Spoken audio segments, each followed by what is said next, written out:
Salut les petits loups. Bon, bonne nouvelle. YouTube a retiré son strike, son avertissement, et a remis la vidéo en question, qui était une vidéo effectivement extrêmement choquante, qui aurait pu choquer la sensibilité des plus petits, voire des moins... Vous voyez, bon, enfin, je vais vous la montrer tout de suite, cette vidéo qui a été l'objet d'un strike sur ma... Voilà. Pour contacter Jim Le Veilleur, envoyez votre email à jimleveilleur@gmail.com. Hein, c'est vrai que des fois j'y vais fort, hein, c'est vrai que je dans la provoque, je vais loin, quoi. Mais enfin bon, bravo à YouTube d'avoir permis cette liberté d'expression et de m'avoir remis cette vidéo très choquante, effectivement, et d'avoir permis de m'avoir retiré mon strike. Donc les gars, bravo pour une fois, vous êtes revenus sur votre décision, c'est rare. C'est rare, hein, je tiens quand même à le signaler, parce que par contre, toutes mes autres vidéos, sans aucune exception, sont démonétisées. Donc là, et sans raison. Hein, j'en ai même une qui est encore sous le... J'avais même pas vu qu'elle était, elle était encore sous le joug de votre avertissement qui s'arrête le 22 octobre. J'avais même pas vu que j'avais déjà pris un strike de 3 mois. Je viens de m'en apercevoir. C'était la vidéo sur les emplois Gervita, le CETA, la canicule. Cette vidéo-là, j'avais pas vu qu'elle avait été strikée. Bref, enfin bon, tant mieux, c'est bien. Allez, on s'en fout, passe à autre chose. Alors les choses se précisent, les gars. Les choses se précisent, où ça? En Turquiche. Pourquoi je dis ça? Je dis ça parce que, voilà, c'est là où je ne retrouve pas mon article, parce que Moscou ne permettra pas des affrontements turco-syriens. Donc la Russie a dit, bon, vous avez bien fait joujou avec les États-Unis, avec la France, avec la Syrie, avec les Kurdes, c'est bon, ça y est, c'est stop, c'est nous qu'on dirige. Ouais, ils ont dit c'est nous qu'on dirige, ils ont parlé comme ça, parce qu'en russe, ça se dit comme ça, et ils ont dit à partir de maintenant, voilà, on prend en main nos petits frères turcs, les petits bébés kurdes, et tout le monde ferme sa gueule, voilà, parce que voilà, il n'y aura pas de bobo, il n'y aura pas de guerre, j'ai fait signer un accord pour que les Kurdes deviennent syriens, c'est-à-dire que, oui, parce que la France, figurez-vous, la France, Israël, les États-Unis avaient promis aux Kurdes, basés en Syrie du Nord, là, ils leur avaient promis une terre à part, tu vois, un genre d'Israël pour eux, quoi, tu vois, un genre de Kurdistan supplémentaire, quoi. Si, bien entendu, ils aidaient à se débarrasser, ils aidaient le nouvel ordre mondial, la France, les États-Unis, Israël, à débarrasser la Syrie des chrétiens d'Orient, de tout ce qui emmerde le monde. Tu vois. Donc les Kurdes avaient dit, bon d'accord, ok, on va participer, on va collaborer, je pense que le mot est plus juste. Donc les Kurdes avaient laissé Daesh rentrer tranquille, comme ça, tu vois, en zone assyrienne. Hein. Alors les Assyriens, renseignez-vous, donc c'est une grande majorité de chrétiens. Et donc, ils ont laissé Daesh faire leur petit travail, leur bon boulot, comme disait Fabius, c'est-à-dire égorger des enfants, décapiter des femmes, etc. Hein.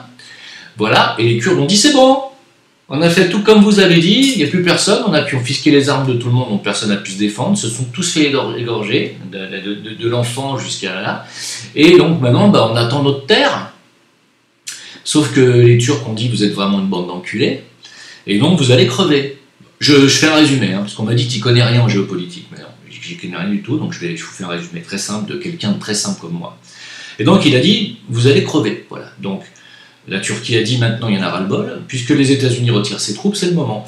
Donc Trump a dit, oh moi j'en ai marre de ces histoires de gosses, ça fait des millénaires que ça dure entre eux, là, ça me saoule.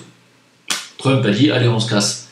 Retrait des troupes, résultat des courses, les troupes françaises, parce qu'il y avait des troupes françaises là-bas aussi, qui continuaient à armer les Kurdes, à leur donner de l'argent et tout. Vous ne savez pas ça, c'est avec votre argent ça. Ouais, les troupes françaises se sont trouvées entre deux feux, dis donc. Oui, parce qu'il y a l'armée syrienne entre-temps qui a dit, attends, nous on veut pas que les Turcs viennent en Syrie, quoi. Donc la Syrie a dit, attends, nous on va quand même aller envoyer notre armée là-bas pour voir ce qui se passe, quoi. Du coup, les Français se sont retrouvés entre l'armée syrienne et l'armée turque. Et là, finalement, Trump il a dit, ouais... si ça continue, on va punir la Turquie avec des trucs économiques. Voilà, c'est bien. Parce que c'est des vilains barbus les Turcs. Et puis Moscou a dit, bon allez, ça suffit, vous me faites tout chier là, bande de gosses, c'est moi qui vais prendre leur... Hein. Alors il a fait signer un accord aux Kurdes, Il a dit voilà, vous n'aurez plus de terre, hein, ça vous oubliez, parce que ça c'était une promesse des États-Unis, de la France et d'Israël, vous n'en aurez pas. Vous dégagez. Par contre, vous n'existez plus en tant que peuple kurde, mais vous vous noyez dans la masse, c'est-à-dire vous devenez syrien à partir d'aujourd'hui. À partir d'aujourd'hui, voilà, vous êtes syrien. Point. Eh ben, ils ont signé. Ils ont dit bon, d'accord, c'est où ça ou vous vous faites désintégrer? Ouais, d'accord. Donc les Kurdes ont signé l'accord, ils deviennent syriens. Donc le projet d'avoir un Kurdistan supplémentaire dans le nord de la Syrie, c'est fini, on efface. Les millions, voire plus, que la France a donné à son armée pour armer l'armée kurde, etc., pour ce projet d'avoir une terre, tu sais, kurde, qui tapine bien pour Israël dans le nord de la Syrie, bah, c'est fini, hein, vous oubliez, puis on efface. Et puis voilà, la Russie a dit ouais, stop, c'est bon, c'est fini, j'encadre tout ça, les Kurdes vont rentrer tranquillement en Syrie, enfin, ils vont s'intégrer dans la population syrienne, et puis on arrête les dégâts, hein, les Turcs vont rentrer gentiment chez eux et c'est fini. Voilà, ça y est, donc c'est terminé, il n'y a plus de problème. Je soupçonne quand même la Russie de tapiner quand même pour Israël. Hein. Cette histoire, on en parlera plus tard, j'ai pas envie d'en parler ni de développer ici. Alors pendant ce temps-là, il y avait aux États-Unis, ça avait commencé la désinformation. Parce qu'il y en a qui m'écrivent sur mon Facebook et qui me disent ouais Jim, t'as vu ce qu'on voit à CNews à propos d'Erdogan et à propos de la Turquie, de son attaque sur la Syrie, c'est pas vraiment ce que tu nous dis. Ah bah tiens, c'est bizarre ça. Les médias français qui diraient pas ce que je dis? Oh bah comment ça se fait qu'on n'a pas les mêmes versions des faits? Alors soit c'est moi qui suis totalement à côté de la plaque, qui ne connais rien à la Turquie ni à la situation, et éventuellement qu'il aurait mauvaise contre le nouvel ordre mondial et sa clique, ou alors c'est les médias, qui seraient peut-être des médias totalement orientés, commandités par des Israéliens par exemple, ou des milliardaires israéliens, je sais pas, je dis ça au pif, et qui bien entendu donneraient une toute autre version de la réalité. Qu'est-ce que vous en pensez? C'est vous qui voyez.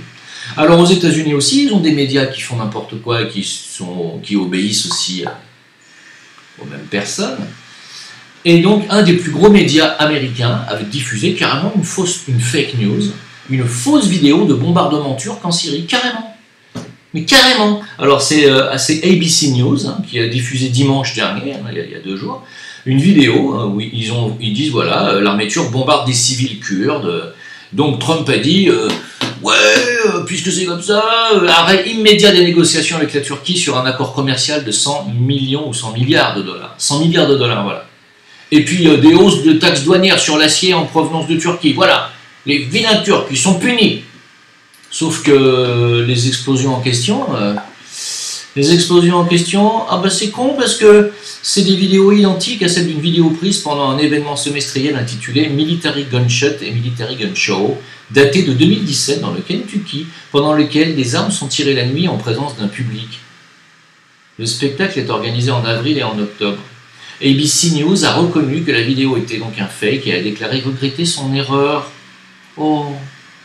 Et moi, vous osez me faire des reproches à moi quand je ne suis pas tout à fait exact dans ce que je dis, ou que je ne suis pas tout à fait bon au niveau historique, ou non, je ne suis pas précis. Je tiens quand même à rappeler que moi je ne suis pas un journaliste, d'accord, que j'ai le droit quand même de faire des erreurs de précision, mais que eux c'est leur boulot, qu'ils ont des millions de subventions, plus d'ailleurs, et qu'ils font quand même délibérément des trucs comme ça dans le but de manipuler l'opinion. Mais ça vous dérange pas, ça.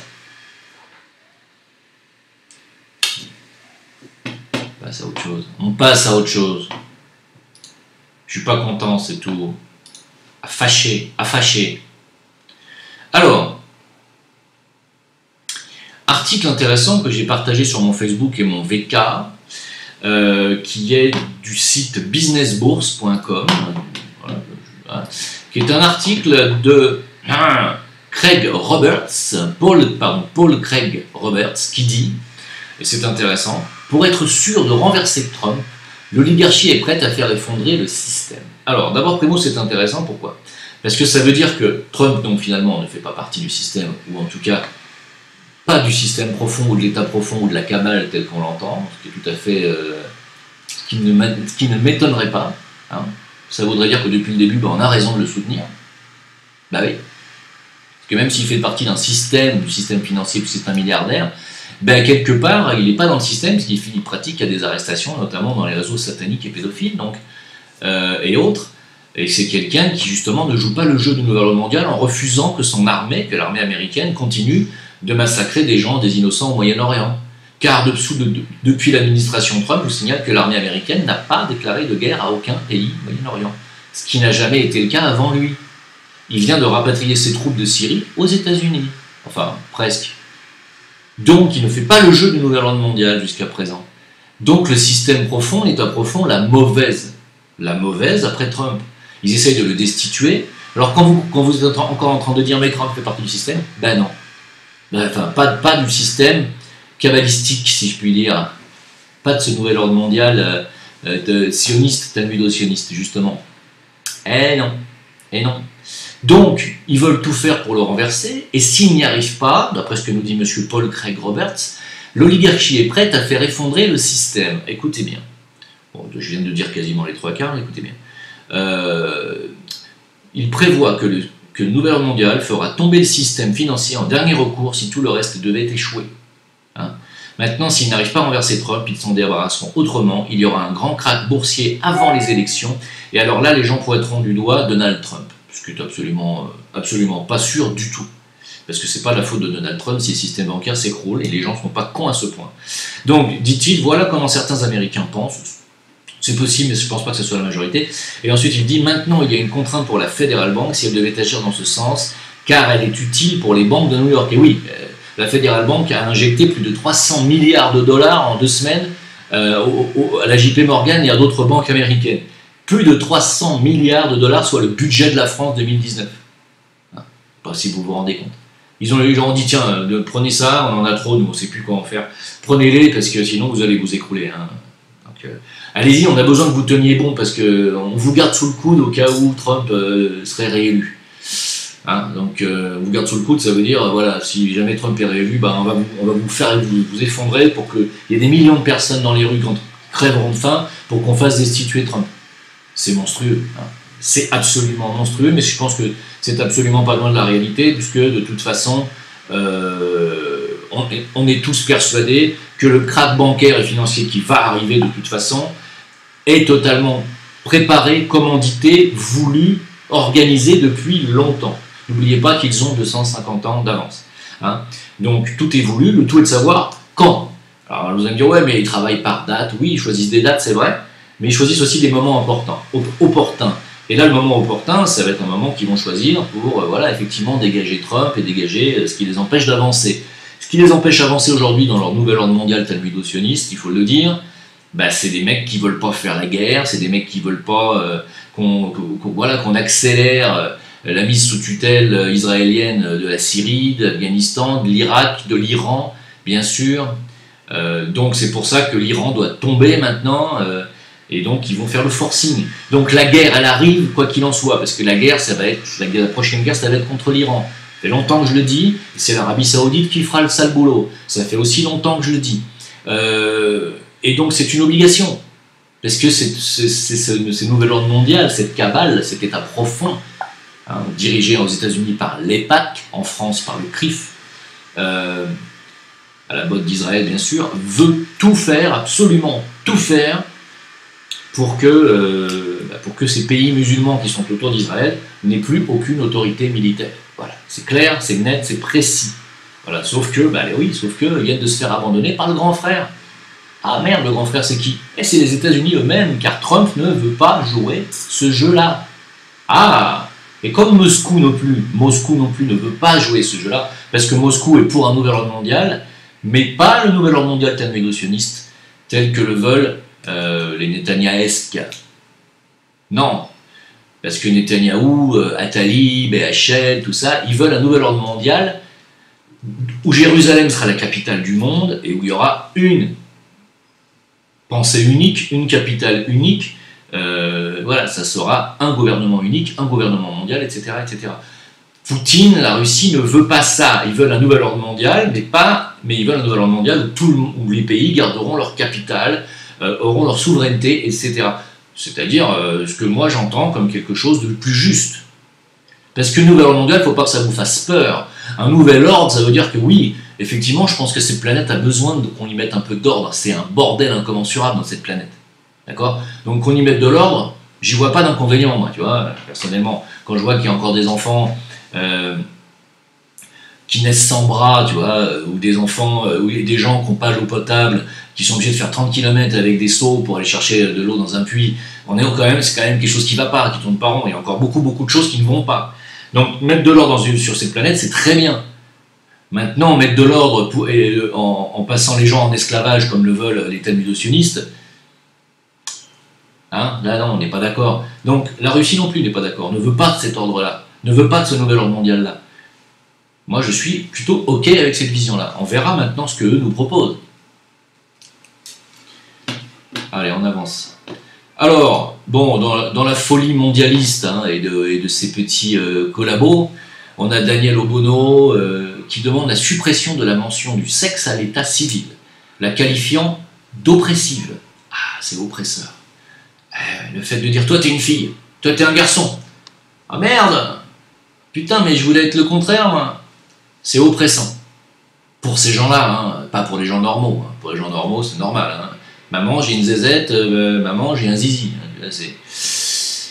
Voilà, j'ai un zizi, donc je joue avec des camions, des voitures, parce que j'aime ça, parce que je suis un garçon, et que les garçons aiment les trucs technologiques, et que c'est comme ça. Je veux une PlayStation pour Noël, parce que les garçons jouent à la PlayStation, jouent aux jeux vidéo, pendant que les filles, elles, maman, je veux une poupée. Parce que les filles aiment jouer à des trucs de filles qui sont la poupée, des trucs qui touchent à leur menstruation future, à leur capacité de faire des enfants et de materner, hein, ça c'est dans leur gène, et tu pourras jamais l'enlever.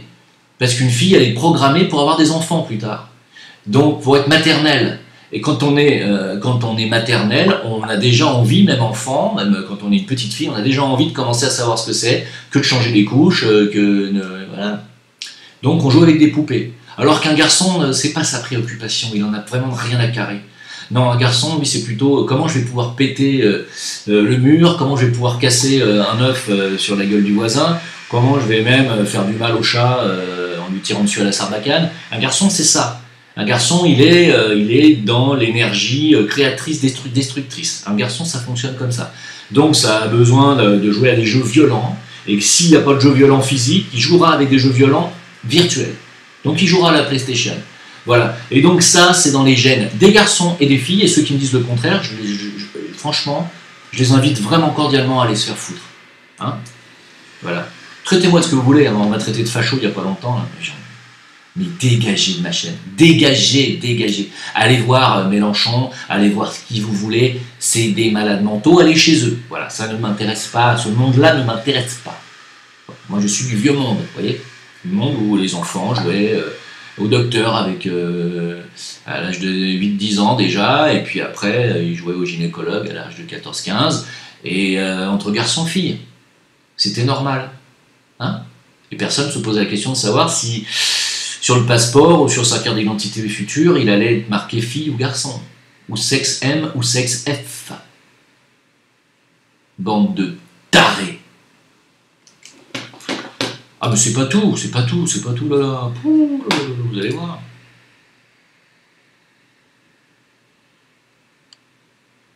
Alors le Conseil islamique suisse a organisé un camp de survie réservé aux jeunes hommes. Ah bah tiens, c'est bizarre ça, je croyais qu'il fallait pas faire de discrimination. Ces derniers ont notamment appris à manier l'arme blanche. Ouais. Un camp pour apprendre le maniement du couteau. C'est bien, hein? Moi je trouve qu'on avance, moi. On avance. Alors, il y a aussi, comment elle s'appelle? Rokhaya Diallo, aussi. Parce que là, c'est quand même celle que j'ai citée tout à l'heure, Daniel Obono et Rokhaya Diallo, c'est deux africaines d'origine. Et leur peau noire, visiblement, leur pose un problème, et donc elles font tout pour collaborer au mieux à toutes les idéologies, j'allais dire débilitantes, du nouvel ordre mondial gauchiste. Entendez ce que vous voulez. Donc, qu'est-ce qu'elle a dit, Rokhaya? Elle a dit « Ma couleur de peau noire m'est rappelée dans des gestes extrêmement quotidiens. Par exemple, pour le sparadrap, qui est de couleur rose pâle. Ça peut paraître anodin, mais ça ne l'est pas. C'est vrai, putain. On n'a jamais pensé à faire des sparadraps de couleur noire. Enfin, de couleur marron foncé. Jamais. Vous croyez que c'est raciste, ça? Ou alors le mec qui a inventé le sparadrap, c'était tout simplement un blanc peut-être dans un pays où à l'époque où il n'y avait pas encore d'Africains, et que le mec n'a pas pensé qu'un jour il allait vendre ses sparadraps à la population africaine. Peut-être. Enfin bon, on va dire que sur ce truc je suis d'accord avec elle, il faudrait qu'il en existe des noirs, parce que c'est vrai que ça se voit, un sparadrap rose sur une peau bronzée, mais c'est ça qui l'empêche de se sentir bien dans sa peau. Oh. Moi je pense qu'elle devrait commencer déjà par assumer qu'elle a une peau noire et qu'il n'y a absolument aucun problème avec ça, que ça dérange absolument personne à part elle visiblement, et que le fait de mettre un sparadrap rose, déjà ça la dérangera beaucoup moins ce jour-là. Vous voyez? Je veux dire, c'est comme nous quand on va au soleil, moi quand j'y vais, je prends un coup de soleil, je deviens rouge, et quand je mets de la crème, après ma peau elle devient plus noire. Ah putain, j'ai pas faire un procès au soleil parce que d'un coup je change de couleur de peau. Là, on est vraiment dans la débilité profonde, quoi. Il faut assumer. Vous avez une peau noire, vous avez de la chance. Tous les blancs essayent d'avoir la peau plus noire l'été quand ils vont au soleil. Vous avez du pot. Et du pot et de la peau en même temps, d'ailleurs. Je veux dire, assumez ce que vous êtes. N'ayez pas honte, quoi. S'il y a des noirs très beaux, des noirs très belles, il y en a même beaucoup. Et je vois vraiment pas pourquoi il n'y a aucune matière à faire un complexe, mais aucune matière à faire un complexe. Aucune. Donc, assumez, quoi. Soyez fiers de ce que vous êtes, putain de merde. Et si vous devez porter des sparadraps blancs parce que vous vous êtes coupé, portez un sparadrap blanc, ou rose. Parce que vous allez faire quoi aussi? Quand vous vous coupez, il y a du sang qui coule, il est rouge, vous allez faire quoi? Vous allez faire un procès à Dieu parce qu'il vous a fait le sang de la même couleur que les blancs? Eh ouais, on a tous le sang rouge, hein. Ça commence à me saouler, tiens. En 2000, ah oui, alors, cette histoire de provocation, vous savez, de la femme au djihad, qu'on a laissé rentrer de manière délibérée, bien sûr, dans une institution publique, pour faire de la provocation, pour dire qu'on peut venir avec un voile, parce que c'est laïque, mais pas pour les musulmans. Tout ça, bien entendu, c'est défendu par la mère Schiappa, qui est là pour foutre le bordel et mettre le feu encore. Et on dit, ouais, c'est du racisme d'interdire quelqu'un avec un voile dans un lieu public. Non, c'est pas du racisme, parce que si c'était un voile, si c'était, par exemple,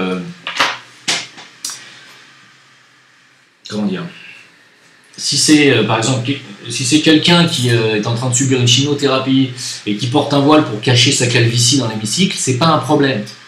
Si c'est quelqu'un, par exemple, une bonne sœur qui vient dans un lieu public, on va lui demander de retirer son voile. Vous ne me croyez pas ? En 2000, un prêtre et une religieuse avaient dû retirer leur croix et leur voile pour s'asseoir dans l'hémicycle de l'Assemblée nationale. Source Le Figaro. En l'an 2000, donc il n'y a pas longtemps. Un prêtre et une religieuse, ok? Pourquoi, dans ces cas-là, laisserait-on rentrer des musulmanes, contre lesquelles je n'ai strictement rien, je le rappelle, avec leur voile religieux, dans un lieu public en France? Voilà ce que j'appelle, encore une fois, de la manipulation de masse, et on essaye de vous culpabiliser si vous trouvez ça, si vous êtes bien entendu, si vous êtes contre le fait que cette femme ait pu rentrer avec son voile, eh bien on vous culpabilise, on vous traite d'islamophobe et machin, alors que non, ne vous laissez pas faire. C'est de l'instrumentalisation. Encore une fois, on instrumentalise le musulman, la musulmane, pour faire le sale boulot de division des Français. Comprenez bien, la femme musulmane qui a accepté là de rentrer dans un lieu public avec son voile en rigolant parce qu'elle impose sa religion, elle est contente, elle fait le sale travail du capot qui vient passer le balai. Si elle avait été intelligente, elle aurait dit non, je refuse. Je refuse parce que je respecte les institutions françaises d'une part, et de deux, je respecte ma religion qui me dit que je ne dois pas faire de provocation. Ce qu'elle ne fait pas, elle provoque et elle ne respecte pas les règles françaises. Soyez, alors, musulmans, musulmanes de France, soyez intelligents, ne rentrez pas dans ces pièges-là. On vous instrumentalise pour foutre le bordel en France, pour vous diviser avec le reste des Français, et pour qu'au final, vous vous affrontiez avec le reste des Français, et au final, ce qui va se passer, vous savez comment ça finira? Ça finira que c'est vous, les musulmans de France, oui, c'est vous, qui allez finir ghettoisés quand le national-sionisme sera passé en France, parce que ça sera Marion, parce que ça sera Marine, parce que ça sera Zemmour, parce que ça sera Goldnadel, parce que ça sera Elisabeth Lévy, parce que ça sera BHL, Attali qui seront au pouvoir. Et que vous finirez comme vos frères palestiniens dans la bande de Gaza. Voilà ce qui va se passer en France. Quand on dit qu'il va y avoir une partition, il y aura une partition. On va vous donner le département du 93 et on mettra un mur autour pour que vous soyez entre vous. Et vous n'aurez le droit de rien. De rien. Vous serez comme les Palestiniens. C'est ça que vous voulez? Alors continuez à jouer au con comme ça et à faire le jeu du sionisme. Allez-y, continuez. L'effondrement de l'Allemagne est réel et s'accélère. J'avais déjà parlé dans une de quelques vidéos précédentes que la récession en Allemagne était une réalité, que l'Allemagne était quasiment foutue sur le plan économique, parce que, comme l'explique très bien Charles Gave, elle a basé toute son économie sur la construction des voitures de qualité, ce qui est vrai. Seulement, le problème, c'est que tout le monde ne peut pas se payer une BMW ou une Mercedes, et encore moins une Porsche, et que donc, je vois pas comment l'Allemagne pourra, bien entendu, faire de vieux os, et l'économie allemande est aujourd'hui en train de s'écrouler littéralement. Voilà, il y a des indicateurs tellement terribles de décomposition que c'est l'avenir de la croissance économique de l'Allemagne est aussi sombre que ce que vous pouvez imaginer, c'est-à-dire que là aujourd'hui on est vraiment clairement en récession depuis octobre. Voilà, donc ça va être terrible, et quand l'Allemagne va s'écrouler, je vous laisse deviner la suite.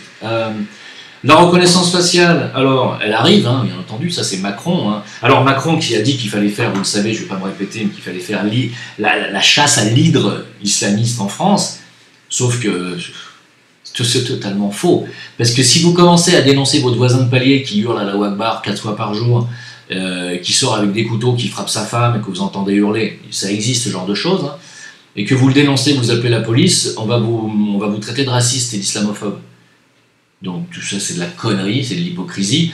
Le but, bien entendu, aujourd'hui il y a encore, vous avez vu, il y a encore une usine de véhicules, un entrepôt de véhicules de collection qui a pris feu, hein, c'est un incendie, donc il y a quelqu'un qui met le feu partout en ce moment. Il y a des gens qui provoquent des incendies partout en ce moment.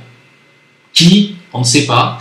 Les incendies que vous voyez se déclarer partout dans les usines et dans les cathédrales, machin, c'est volontaire, hein, ça ne prend pas feu tout seul. Donc il y a des gens qui ont intérêt en ce moment à semer la terreur, et je pense que ça va se multiplier. Attendez-vous dans les jours et les semaines à venir à des actes, à un retour de Daesh, voilà. Le retour du Jedi, les seigneurs Sith, vous voyez. Pourquoi? Parce qu'ils en ont besoin. Ils en ont besoin, je ne parle pas de Macron, mais je parle de ceux qui dirigent vraiment le monde. Ils en ont besoin pour passer la dictature. La dictature va commencer comment? Par la reconnaissance faciale, comme en Chine, la Chine qui est une dictature, je le rappelle.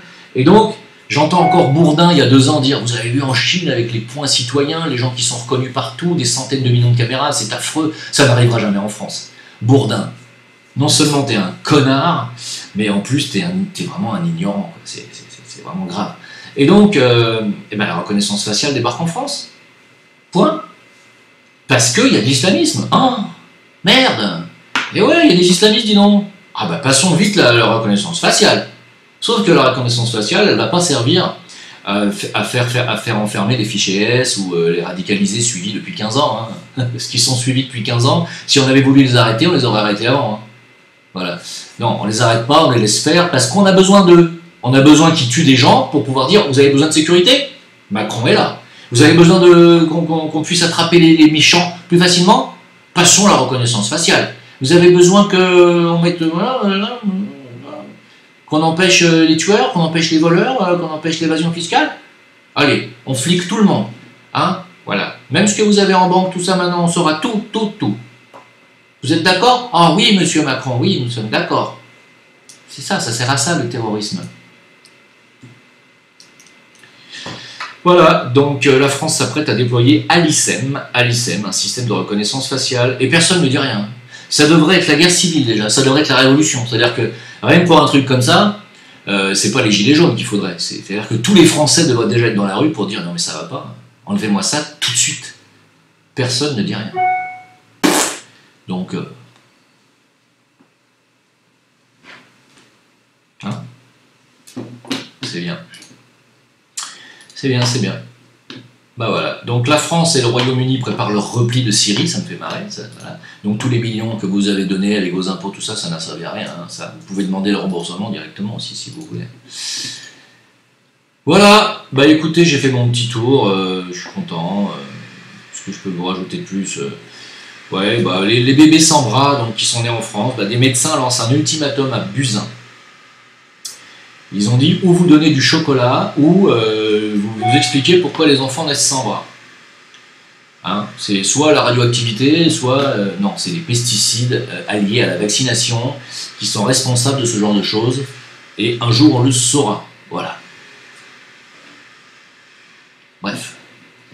C'est tout ce que j'ai à dire. Bah écoutez, je pense que j'ai fait le tour de cette question, de toute la petite revue de presse quotidienne. En ce qui concerne, alors, si vous voulez faire partie de la Gym Team, c'est-à-dire faire partie de ma communauté, je vais remettre en fin de vidéo ma petite publicité Jean Mineur. N'oubliez pas que vous pouvez encore adhérer au club Wetio, c'est-à-dire le club de la blockchain. La blockchain africaine qu'on est en train de faire, qui est en création. Vous pouvez encore accéder à ce club en m'écrivant toujours à la même adresse. Hein. Et donc, vous pouvez toujours en faire partie. Voilà, n'hésitez pas parce que ça ne va pas durer longtemps les inscriptions. Hein. Ça fait déjà un certain temps que ça dure, mais on va arrêter ça probablement. Voilà, je pense que le 17 novembre, ça sera fini. Vous ne pourrez plus rentrer dans le club Wetio. Donc profitez parce que ce club ne va pas durer longtemps non plus. Hein. Ça donne énormément d'avantages, notamment du Zincoin pas cher, à 32 centimes. Et même si un jour, dans les quelques mois à venir, le Zincoin monte à 2, 3, 5 $, ben vous aurez quand même toujours votre Zincoin à 32 centimes en faisant partie du club Wetio. Donc c'est quand même énorme. C'est énorme. Hein. Donc n'hésitez pas à me contacter à jimleveilleur@gmail.com. Merci beaucoup. Alors pour ceux qui veulent m'aider à financer des associations caritatives ou des bonnes œuvres, vous avez toujours le Tipeee qui est en dessous. Je vous remercie beaucoup pour vos dons en tout cas. Et puis on se retrouve dans une prochaine vidéo. Bye bye, merci. Pour contacter Jim le Veilleur, envoyez votre email à jimleveilleur@gmail.com.